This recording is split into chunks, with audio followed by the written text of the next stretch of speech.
కాబట్టి అహోరాత్రాన్ అనుసంధామి అంటే నేను నేర్చుకున్న ఈ ఉపనిషత్ జ్ఞానాన్ని లేదా ఆత్మజ్ఞానాన్ని నేను రేయింబవలు మననము చేసేలా నన్ను అనుగ్రహించు ఓ పరమాత్మ, ఓ అంతరాత్మ అని ఈ మంత్రంలోని అర్థం. ఆ తర్వాత ఋతం వదిష్యామి, సత్యం వదిష్యామి అంటే నేను సత్యాన్నే పలికేలా అనుగ్రహించు, నేను యథార్థాన్నే మాట్లాడేలా అనుగ్రహించు. తర్వాత తన్మామవతు, తన్మామవతు అంటే నువ్వు నన్ను రక్షించెదవుగాక. చూడండి సత్యానికి ఎంత శక్తి ఉంటుందంటే, ఈ పాయింట్ బాగా వినండి. మీరు సత్యాన్ని పలుకుతూ సత్కర్మలు ఆచరిస్తూ ఉంటే అప్పుడు ఆ సత్యమే, ఆ సత్యనిష్ఠే మిమ్మల్ని కాపాడుతుంది. ఎందుకంటే ఆ సత్యస్వరూపానికి అంతటి శక్తి ఉంది. ఇది ఎన్నో సందర్భాలలో రుజువైంది. మన పూర్వీకులు కూడా ఎంతో మంది ఎవరిలో అయితే సత్యనిష్ట ఉంటుందో వాళ్ళను ఆ సత్యమే రక్షిస్తుంది. ఈ పాయింట్ రాసుకోండి. ఎవరిలో అయితే సత్యనిష్ట ఉంటుందో వారిని ఆ సత్యమే రక్షిస్తుంది, అదే కాపాడుతుంది. సత్యానికి అంతటి శక్తి ఉన్నది. కాబట్టి ఇక్కడ అదే ప్రార్థన చేస్తున్నారు. తన్మామవతు అంటే ఓ సత్యస్వరూపమా. ఇక్కడ సత్యస్వరూపం అంటే ఏమిటి? మన ఆత్మస్వరూపం, మన మూల స్వరూపం. చూడండి అయ్యా, అంటే ఎప్పుడైతే మనము మన అంతరాత్మ చెప్పినట్లు బ్రతుకుతూ ఉంటామో అప్పుడు మనల్ని మన అంతరాత్మే కాపాడుతూ ఉంటుంది. ఎందుకంటే అన్నిటికంటే గొప్ప శక్తి ఏది చెప్పండి? ఈ ప్రపంచంలో అన్నిటికంటే గొప్ప శక్తి ఏది? ఆత్మశక్తి. గుర్తుపెట్టుకోండి, ఆత్మశక్తి అన్నిటికంటే గొప్ప శక్తి. అందుకే దానికి మరో పేరేమిటి? పరాశక్తి లేదా ఆదిశక్తి. పరా అంటే ఇంకా అల్టిమేట్ అన్నట్టు, ఎంతో గొప్పది, ఇంకా దానికంటే గొప్పది ఏదీ లేదు. కాబట్టి మీరు మీ అంతరాత్మను ప్రార్థిస్తున్నారంటే లేదా మీరు మీ అంతరాత్మ చెప్పినట్టు బ్రతుకుతున్నారంటే దాని అర్థం ఏమిటి అంటే ఇంకా అమ్మవారి ఒడిలో మీరు ఉన్నట్లు, అమ్మవారి ఆ పరాశక్తి అండదండల్లో మీరున్నట్టు. కాబట్టి ఇక మీకు ఏమాత్రము భయం అనేది ఉండదు. కాబట్టి ఆ మహాశక్తే మిమ్మల్ని నిరంతరము రక్షిస్తూ ఉంటుంది. కాబట్టి ఇక మీదట మీ అంతరాత్మ చెప్పినట్లు బ్రతుకుతూ ఉండండి. కనీసం మొదలు పెట్టండి, సాధన మొదలు పెట్టండి. మొదలు పెడితే ఒక్కో మెట్టు ఎక్కుతూ వెళ్ళొచ్చు. ఎక్కడవుతుంది గురువు గారు, అసలు మా వల్ల అసలు కానే కాదు అనడం కానీ, లేకపోతే ఈ కలికాలంలో ఎవరు బ్రతుకుతున్నారు గురువు గారు, అంతరాత్మ చెప్పినట్లు ఎవరు బ్రతుకుతున్నారు అనడం కానీ చేయకండి. ముందు అసలు ఈ సాధన మొదలు పెట్టండి. ఏది? మీ అంతరాత్మ చెప్పినట్లు బ్రతకడం. కనీసము రోజులో ఒకసారైనా 2 సార్లైనా మీ అంతరాత్మ చెప్పినట్లు చేయడము, అలా చేయండి. చెప్పండి, మొదలు పెడతారా లేదా? రేపటి నుంచి చెప్పండి, ఈ సాధన మొదలు పెడతారా లేదా? మీ అంతరాత్మ చెప్పినట్లు చేయడం కనీసం ఒక్క పనైనా చేయలేదు. మొదలు పెడతామండి, మొదలు పెడతాం గురువు గారు. తప్పకుండా చేయండి, మొదలు పెట్టండి, చేయగలం. ఈ కలికాలంలో ఎంతో మంది, ఈ కలికాలంలో 100కి 95% మంది ఎలా బ్రతుకుతున్నారంటే వాళ్ళ అంతరాత్మను చంపుకొని బ్రతుకుతున్నారు. అది చాలా చాలా దారుణం. చూడండి, మొదలు పెడతాం గురుగారు. దయచేసి మీరందరూ మీ అంతరాత్మను చంపుకొని బ్రతకండి. ఇంతకాలము చంపుకొని బ్రతికారు, ఇకనైనా కనీసము మెల్లిమెల్లిగా మొదలు పెట్టండి.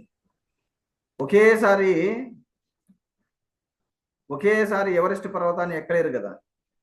మెల్లిమెల్లిగా అనేది సాధన మొదలు పెట్టాలి. అలాగే ఇక్కడ మీ అంతరాత్మ అనేది ఒక మహా పెద్ద పర్వతం. అది, దానిపైకి ఒకేసారి మీరు ఎగరలేరు. కాబట్టి మెల్లిమెల్లిగా ఎక్కడం నేర్చుకోండి. ఇక మీదట మీరు ఏ పర్వతాన్ని అధిరోహించాలి చెప్పండి? ఏ పర్వతాన్ని ఎక్కుతారు? మీ అంతరాత్మ అనే పర్వతాన్ని ఎక్కండి. అది అది అన్నిటికంటే పెద్ద పర్వతం.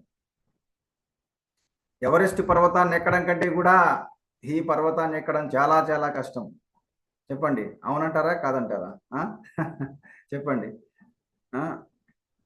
కాబట్టి ఇక మీదట అది కష్టమైనా కూడా భయపడకండి. వింటున్నారా? ఎంతో సహనంతో, ఎంతో ఓర్పుతో గురువు మీద, దైవం మీద భారం వేసి ఇంకా ఈ సాధన మొదలు పెట్టండి.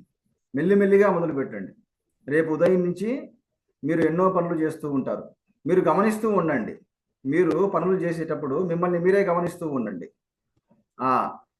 ఏ ఏ సందర్భాల్లో నేను నా అంతరాత్మ చెప్పినట్లు వినడం లేదు అని గమనిస్తూ ఉన్నారనుకోండి, ఆ గమనికలోనే మీరు ఏదో ఒక పనిని మీ అంతరాత్మ చెప్పినట్లు చేస్తారు.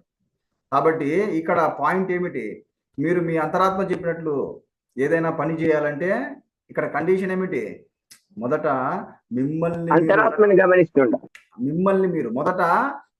మీరు గమనించడం మొదలు పెట్టాలి. మిమ్మల్ని మీరు గమనించడం అంటే అర్థం ఏమిటి? మీ మనస్సులో కదిలే ఆలోచనలను, మీ మాటలను, మీ చేష్టలను, వాటిని గమనించడం మొదలు పెట్టాలయ్యా. చెప్పండి, ఎంతమంది సిద్ధంగా ఉన్నారు? రేపటి నుంచి ఇక మీదట మీరు పనులు చేయండి. ఎప్పట్లాగే పనులు చేస్తూ ఉండండి, కానీ మిమ్మల్ని మీరు గమనిస్తూ పనులు చేయాలి. చెప్పండి, ఎంతమంది సిద్ధంగా ఉన్నారు? మీలో చెప్పాలి. ఇంకా చెప్పండి. నేను సిద్ధంగా ఉన్నా. దీన్ని త్రికరణం అంటారండి. త్రికరణం అంటే ఇది త్రికరణ శుద్ధి కాదు, కానీ వస్తుంది. ఎప్పుడైతే ఇలా మీరు మిమ్మల్ని మీరు గమనిస్తూ ఉంటారో ఆ గమనికలో అన్నీ కూడా శుద్ధి కాబడతాయి. అందుకనేనండి గమనిక, దీన్నే ఏమంటారంటే సాక్షి స్థితి అంటారు, లేదా సాక్షి చైతన్య స్థితి. ఇది అన్నిటికంటే గొప్ప స్థితి. మిమ్మల్ని మీరు గమనిస్తున్నారంటే, మీ మనస్సును, మీ వాక్కును, మీ చేష్టలను మీరు గమనిస్తున్నారంటే మీరు ఎంతో గొప్ప స్థితిలో ఉన్నట్లు, సాక్షి స్థితిలో ఉన్నట్లు. అంత గొప్ప స్థితిలో మొత్తం మీలో ప్రతి ఒక్కటి కూడా శుద్ధి కాబడుతుంది. మీ మనస్సు, వాక్కు, చేష్టలు ప్రతి ఒక్కటి శుద్ధమవుతాయి. అప్పుడు అసలు మీ జీవితమే ఎంతో గొప్పగా మారిపోతుంది. కాబట్టి మీ అంతరాత్మ చెప్పినట్లు నడుచుకోవాలంటే కండిషన్ ఏమిటి? ఎవరైనా చెప్పండి, ఏమిటి కండిషను? చెప్పండి. అంతరాత్మని పరిశీలిస్తూ దాన్ని అనుకూలంగా. అలా కాదండి, మూర్తి గారు మీరు మ్యూట్లో పెట్టేసుకోండి. మీరు దయచేసి పాయింట్ కరెక్ట్ గా చెప్పాలి. నేను ఇందాక చెప్పాను కదా, మీరు ఎందుకు కన్ఫ్యూజ్ అవుతున్నారు? మన ఆలోచనలను గమనిస్తూ ఉండాలి. మొత్తం మీ మనస్సును, మీ మాటలను, మీ చేష్టలను గమనించాలి. అది గుర్తుపెట్టుకోండి. మీరు కన్ఫ్యూజ్ పడకూడదు. మూడింటిని గమనిస్తూ వెళ్ళడమే. అంతే. అయితే అదంత సులభం కాదండి. మాయ అనేది మిమ్మల్ని ఎప్పటికప్పుడు లాగేస్తుంటుంది. అది వింటున్నారా? మీరు ఇలా మొదలు పెడతారో లేదో, వెంటనే మీ యొక్క ఏకాగ్రతను ఏదో ఒక విధంగా ఆ మాయ అనేది డైవర్ట్ చేసి పడేస్తుంది.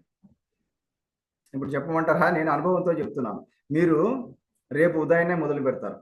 గురువు గారు చెప్పారు కదా, ఓకే లెట్ స్టార్ట్. ఇంకా నేను గమనిస్తున్నాను. నా మనసులో కలిగే ఆలోచనలు గమనిస్తుంటారు, మీ మాటలను గమనిస్తూ ఉంటారు, మీ చేష్టలను గమనిస్తూ ఉంటారు.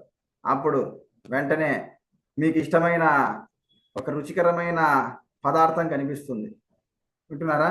ఉదాహరణకి మీకు ఉప్మా అంటే ఇష్టం అనుకోండి, లేదా బాగా మసాలా దోశ అంటే ఇష్టం అనుకోండి. మీకు ఇష్టమైన వంటకాన్ని మీ ఇంట్లో చేసేసి ఉంటారు. ఒక తీపి పాయసాన్ని చేసి ఉంటారు. వెంటనే దాన్ని చూడంగానే ఏమవుతుంది చెప్పండి? దాన్ని చూడంగానే ఇంకా మీరు ఈ గమనికల నుంచి కింద పడిపోతారు. ఇంకా గమనికలో ఉండరు.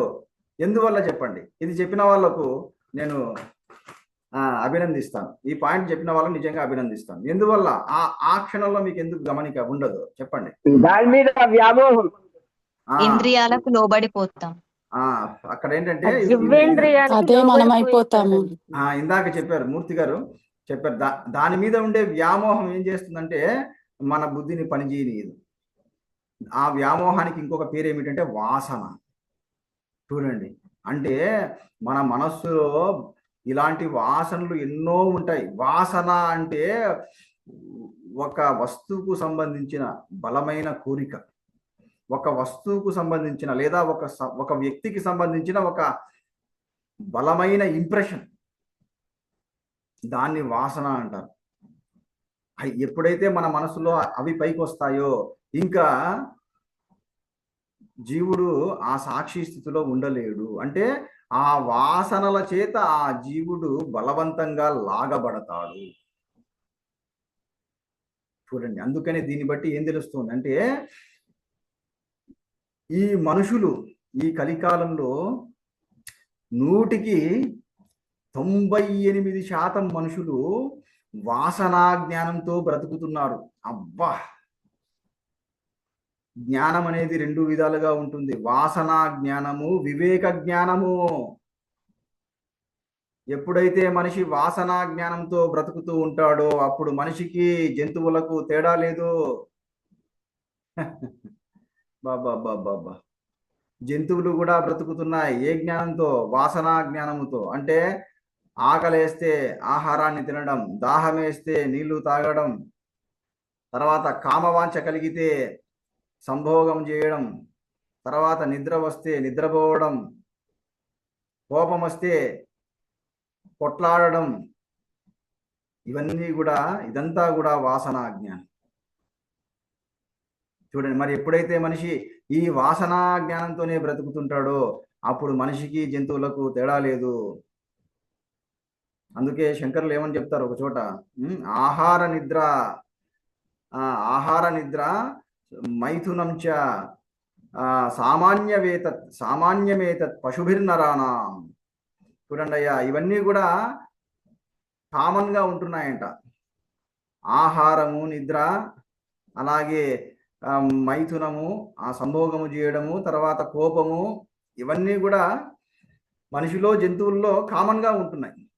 మరి అలాంటప్పుడు జంతువుల కంటే మనిషిని గొప్పగా చేసేది ఏది అంటే జ్ఞానం అన్నమాట.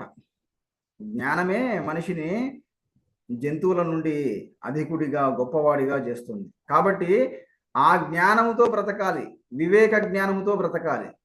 ఆ జ్ఞానము కోల్పోయాడో మనిషి జ్ఞానేన హీనః పశుభిః సమానః అని చెప్తారు. చూడండి, కాబట్టి నిజంగా మీరు మనిషి అనిపించుకోవాలంటే ఇక మీదట మీరు వివేక జ్ఞానంతో బ్రతకాలి. అంటే ఏది మంచి, ఏది చెడు అని గ్రహిస్తూ బ్రతకాలి. అంతేకాదు మిమ్మల్ని మీరు గమనిస్తూ బ్రతకాలి.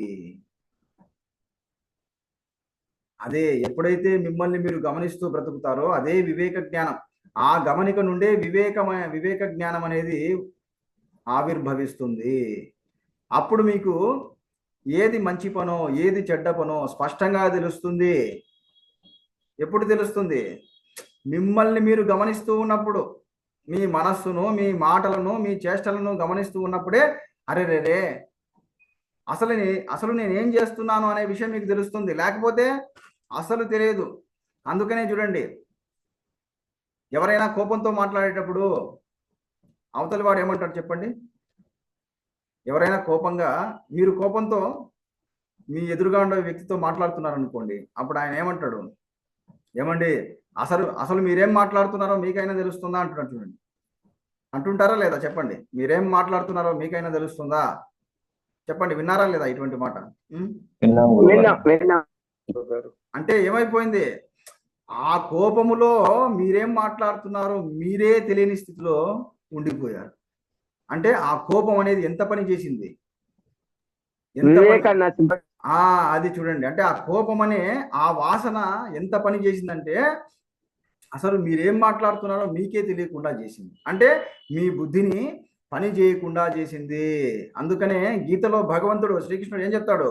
క్రోధాద్భవతి సమ్మోహాత్ స్మృతి విభ్రమ, స్మృతి భ్రంశాత్ బుద్ధినాశాత్ ప్రణశ్యతి. బా, అద్భుతమయ్యా! ఈ శ్లోకాలను నేను ఎన్ని మార్లు వివరంగా చెప్పి ఉంటాను. ఎంతో మందికి చెప్పిన ప్రతిసారి కూడా ఎంతో నాకైతే కళ్ళు తెరుచుకున్నంత పని అవుతుంటుంది అసలు.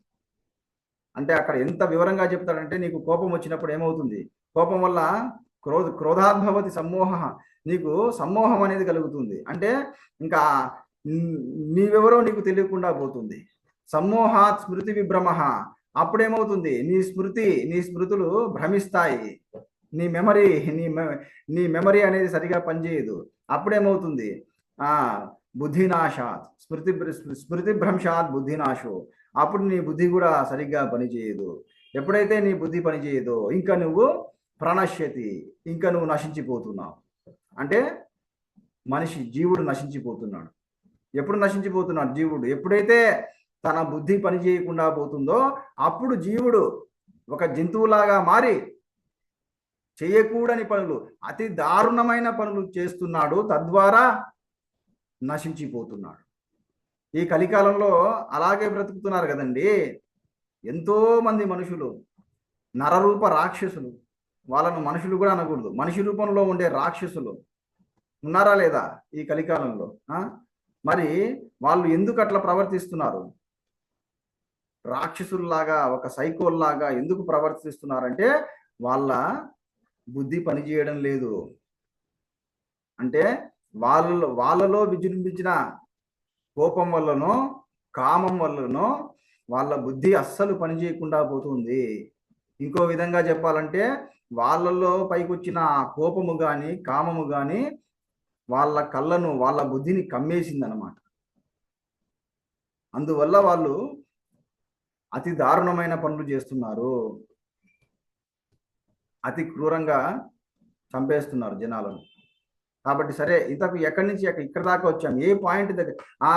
కాబట్టి ఇక మీదట బాబు మీరు ఇటువంటి ప్రమాదానికి గురి కాకుండా ఉండాలంటే ఈ సందర్భంగా మీకు ఒక ముఖ్యమైన విషయం చెప్తున్నాను, శ్రద్ధగా వినండి. క్షణికావేశం అనే పదాన్ని విన్నారా లేదా చెప్పండి. క్షణికావేశం చెప్పాలి. విన్నామండి. చూడండి ఈ కలికాలం, అనుభవంలోకి కూడా వచ్చింది. చూడండి ఈ కలికాలంలో ఎంతో మంది దేనికి లోనవుతున్నారు? క్షణికావేశానికి లోనవుతున్నారు. అలా లోనయ్యి ఆ క్షణికావేశంలో చెయ్యకూడని పనులు చేస్తున్నారు, తద్వారా ఆ తర్వాత ఎంతో బాధపడుతున్నారు. కొందరైతే దారుణమైన శిక్షలు కూడా అనుభవిస్తున్నారు. చూడండి ఎందువల్ల? కేవలం ఆ క్షణంలో పైకొచ్చిన ఆవేశం వల్ల, లేదా ఆ క్షణంలో పైకొచ్చిన కోపం వల్లనో కామం వల్లనో తట్టుకోలేక చేయకూడని పనులు చేసి దారుణమైన శిక్షను అనుభవిస్తున్నారు, ఫలితాన్ని అనుభవిస్తున్నారు. మరి మీరు ఆ ప్రమాదానికి గురి కాకుండా ఉండాలంటే చెప్పండి. ఇకనైనా గురువు గారు ఇంకా మేము ఆ ప్రమాదానికి గురి కాకుండా ఉండాలి అని అనుకునే వాళ్ళు ఎంతమంది ఉన్నారు చెప్పండి మీలో? ఇంకా మేము ఆ క్షణికావేశానికి లోను కాకూడదు అనే వాళ్ళు ఎంతమంది ఉన్నారు చెప్పండి? స్వామి, అందరూ ఉండాలి. ఇంకా అది ఎందుకంటే అదే అనుగ్రహం ఉంటే నాది కాదండి, నా వెనకాల ఉన్నాడు చూడండి పరమాచార్యులు, పరమ గురువు, ఆయన అనుగ్రహం. ఆయన ఈ జ్ఞానబోధ అనేది ఆయన నుండే ఇలా ప్రవహిస్తుంది. కాబట్టి దయచేసి వినండి. ఈ క్షణికావేశం అనేది అది మహాభూతం, బ్రహ్మరాక్షసి. అదే మీరు పురాణాల్లో కథల్లో వినే ఉంటారు, బ్రహ్మరాక్షసుడు ఉండేవాడని. కాబట్టి నిజమైన బ్రహ్మరాక్షసుడు ఎవడో కాదు, మనలో ఉండే ఆ క్షణికావేశంలో, ఆ క్షణికావేశం అనే ఆ ఆవేశమే బ్రహ్మరాక్షసుడు. కాబట్టి ఇక మీదట మీరు ఆ బ్రహ్మరాక్షసుడికి బలి కాకుండా ఉండాలంటే నేను చెప్పిన సాధన మొదలు పెట్టండి. అంటే మిమ్మల్ని మీరు గమనిస్తూ పనులు చేయండి. ఇదే మీకు శ్రీరామ రక్ష. ఇదే నేను మీకు అందించే ఒక ఖడ్గం, ఒక మహా ఖడ్గం. కాబట్టి ఈ సందర్భంగా మీ అందరికీ నేను ఇదిగోండి ఖడ్గాన్ని ఇస్తున్నాను, తీసుకోండి. అందరూ కూడా తీసుకోండి చేతులతో, అలా భావన చేయండి. ఈ ఖడ్గాన్ని, ఈ ఖడ్గం పేరేమిటో తెలుసా? జ్ఞాన ఖడ్గం. చెప్పండి పేరేమిటి? జ్ఞాన ఖడ్గం. కాబట్టి ఇక మీదట బ్రహ్మరాక్షసుడు మీ పైకి వస్తే ఏం చేస్తారు? ఆ క్షణికావేశం అనే బ్రహ్మరాక్షసుడు మీ లోపలికి ప్రవేశించాలని ప్రయత్నం చేస్తే, మీకు మీదికి వస్తే ఏం చేస్తారు మీరు చెప్పండి? భయపడిపోతారు. వివేకంతో ఈ ఖడ్గాన్ని అది అంతే. ఆ జ్ఞాన ఖడ్గాన్ని బయటికి తీయండి. అంటే నా మాటలు గుర్తు చేసుకోండి అంతే. నా మాటలు గుర్తు చేసుకోవడమే మీరు ఆ ఖడ్గాన్ని బయటికి తీయడం, అంతే. అప్పుడేమవుతాడు ఆ బ్రహ్మరాక్షసుడు, ఇంకా పారిపోతాడు అనమాట. అంటే ఇంకా మీరు ఆ క్షణికావేశానికి లోను కారు. ఎప్పుడైతే ఏ క్షణంలో అయితే మీరు నా ఈ మాటలను గుర్తు చేసుకుంటారో ఆ క్షణమే మీరు ఆవేశానికి లోను కారు. చూడండి, నిజంగా అసలు ఈ క్లాస్లో ఇది చాలా అద్భుతమైన విషయం, అందరూ తరించేటటువంటి విషయం ఇది. కాబట్టి ఈ సందర్భంగా ఇక రేపటి నుంచి మీరు అస్సలైన సాధన చేయాలి. ఇన్నాళ్ళు మీరు చేసిన సాధనలన్నీ ఒక ఎత్తు, రేపటి నుంచి మీరు చేయబోయే సాధన ఒక ఎత్తు. అది మహా ఖడ్గము లాంటిది, జ్ఞాన ఖడ్గం అది. ఇంకా ఆ ఖడ్గము మీ దగ్గర ఉంటే ఇంకా మీకు ఏ భయము లేదు, ఏవి కూడా మీ దగ్గరకు రాలేవు. అంటే కామము, క్రోధము, లోభము, మోహము, మదము, మాత్సర్యము, ఈ పిశాచులు, ఈ దయ్యాలు ఏవి కూడా మీ దగ్గరికి మీ దరిదాపుల్లోకి కూడా రాలేవు. అయితే ఏది మీ దగ్గర పెట్టుకోండాలి? మీరు చెప్పండి, ఏది పెట్టుకోండాలి మీ దగ్గర? జ్ఞాన ఖడ్గం. అంతే, జ్ఞానఖడ్గం. జ్ఞాన ఖడ్గాన్ని, ఆ అమూల్యమైన ఆయుధాన్ని మీ దగ్గర పెట్టుకోండి. అనుక్షణము నా మాటలు స్మరిస్తూ ఉండండి చాలు. ఇంకా అది ఆ ఖడ్గాన్ని మీరు బయటికి తీసినట్లు అవుతుంది. చూడండి, శాంతి మంత్రంలో ఎంత అద్భుతమైన, అంటే ఇక్కడ అర్థం ఏమిటి? అది నన్ను రక్షించుగాక. అది ఇంతకు పాయింట్ ఏంటంటే ఆ సత్యము నన్ను రక్షించుగాక అనే విషయాన్ని చెప్పుకుంటూ చెప్పుకుంటూ చెప్పుకుంటూ ఇంత లోతుగా చెప్పాను. కాబట్టి ఆ సత్యము మిమ్మల్ని ఏ విధంగా రక్షిస్తుంది, ఏ రూపంలో రక్షిస్తుంది అంటే ఈ జ్ఞాన ఖడ్గము రూపంలో, గమనిక అనే జ్ఞానము రూపంలో మిమ్మల్ని, ఆ సత్యం అనేది మిమ్మల్ని రక్షిస్తుంది. అది ఈ విధంగా అది మమ్మల్ని రక్షించాలి. అంతేకాదు మా గురుదేవుణ్ణి కూడా అది రక్షించాలి. ఓం శాంతి శాంతి శాంతి. ఇప్పుడు చెప్పండి అయ్యా, ఈ శాంతి మంత్రంలో ఎంతో లోతైన అర్థం ఉందా లేదా? అద్భుతమైన, పరమాద్భుతమైన అర్థం ఉందా లేదా? చెప్పండి. అది చెప్పండి, ఎలా అనిపించింది ఈరోజు క్లాసు? కొత్త వాళ్ళకంతా చెప్పండి మొత్తానికి. చాలా